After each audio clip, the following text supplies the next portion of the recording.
Euh, donc, ce que je voulais faire ici, c'est de nous donner juste une opportunité de réfléchir à ce thème de manque, de pénurie et de perte. Euh, je pense que c'est pas très, très difficile. Nous avons tous une idée quand même d'un moment pour nous qui a été particulièrement difficile. Et je voudrais juste vous donner une opportunité de réfléchir à ce que vous avez vécu comme difficulté au niveau de la perte, de la pénurie, du manque, même de l'abandon peut-être, hein. On n'a pas besoin d'y penser excessivement. C'est juste pour nous rappeler qu'effectivement, c'est très dur, c'est très difficile. Et ce que nous voulons comprendre en nous rappelant ces événements ou cette période dans notre vie, c'est que le fond de ce sentiment, la véritable cause de ce sentiment, euh, n'était pas ce qui était en train de se produire dans le monde.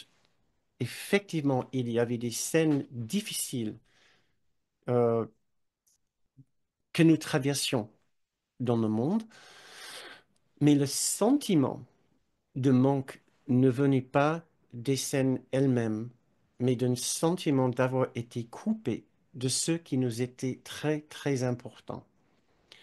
Nous avons pensé que ce qui était très important pour nous, duquel on a été coupé, c'était peut-être une question d'argent, un travail, un être cher, un bien-aimé, une relation, un lieu, un endroit, une maison. Nous avons pensé que c'était cela.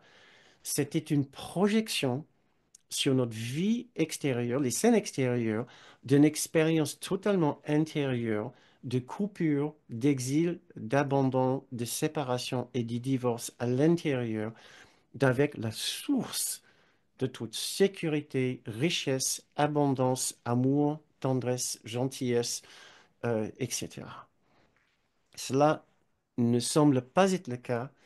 Et si nous sommes sur un chemin avec un cours miracle, notre guide nous demande de considérer la possibilité que c'était véritablement ça qui était le cause de ces sentiments tellement difficiles. Et dans chaque instant et moment difficile de perte, d'exil, d'abandon, de manque ou de pénurie dans notre vie, cela est toujours le cas.